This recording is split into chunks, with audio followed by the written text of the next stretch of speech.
No.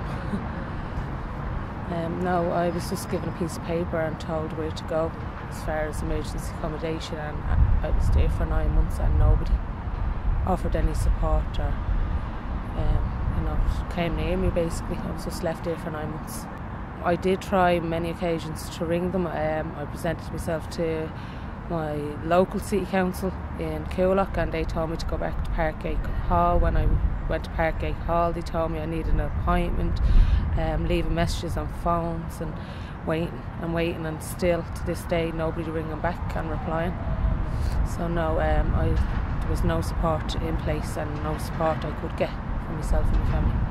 Basically ignored us until they had no choice to actually sit down and meet with us and listen to us, because I think they knew actually we weren't going away.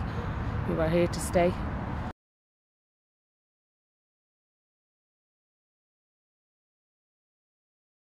Well, it was one of the good places, but conditions as far as rules and regulations weren't the best. You're to be in at a certain time, not allowed to talk to other people.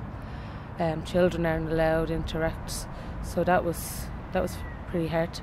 We decided not to go because we basically had nowhere else to go, so nowhere suitable to go. And I was offered one place that I felt wasn't secure because it has a bit of a bad history and I've read about it, so I wasn't happy about that. Secondly, the other option I was given was 2 separate rooms with no locks on windows on a 3rd floor, so that really, we're 3 young children, I concerned that really wasn't safe or secure, and they were easily accessible, the windows, so that wasn't secure and I wasn't happy about that at all. At that stage we felt a bit harassed by members of the DCC who were telling us that we had to take what we were offered, and if we didn't, we were out on the streets, so we decided no, we're staying and we're going to fight back.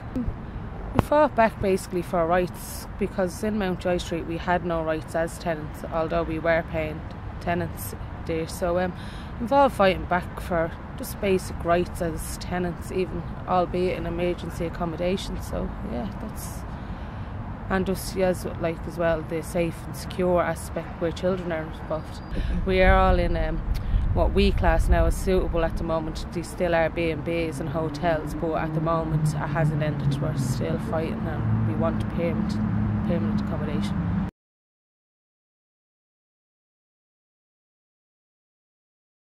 I've been offered a HAP. I'm not 100% about the HAP. I never really was. It's just going back to the landlords. I lost my house through a private landlord, so I'd always have that fear and worry again, so I don't trust it. I don't think it's the best scheme to go by, personally.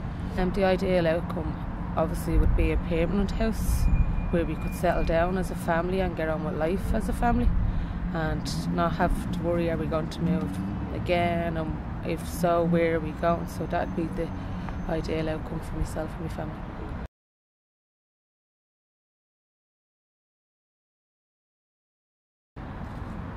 Maybe if they start listening and opening up their eyes and seeing what actually is going on and do their jobs.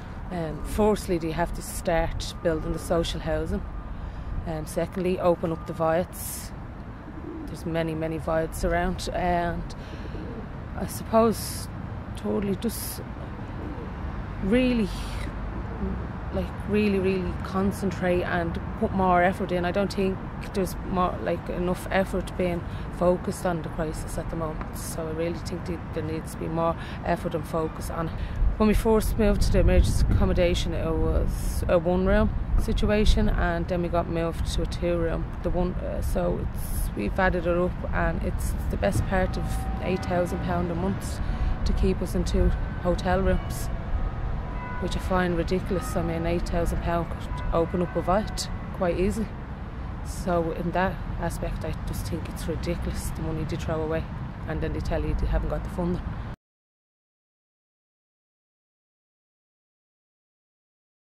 Well, through my experience, the only way of accessing homeless services is actually on the day you're made homeless.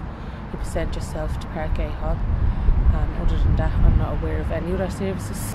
There should be something in place. I mean, when we found out in December 2014 our landlord was selling the house, We were left for 5 months by the DC. They left us knowing we were going to become homeless, and he'd done nothing. They could have stepped in somewhere along the way and stopped us from actually presenting ourselves to Parkgate Hall, and he haven't. So I think there's a big chance now for that to happen and get some sort of services where you can, if you know a family's going to become homeless, look for something, like even if it is the HAP, to stop people actually having to arrive to Parkgate Hall on the day they're homeless with nowhere else to go.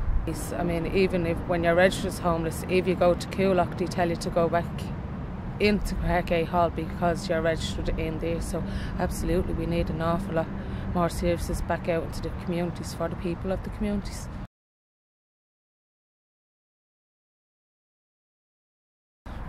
Well, not to give up for a start, contact the Irish Housing Network, the NDB, and find out what your rights are and fight for them, and don't give up until you get the answers you want and not the answers they give you.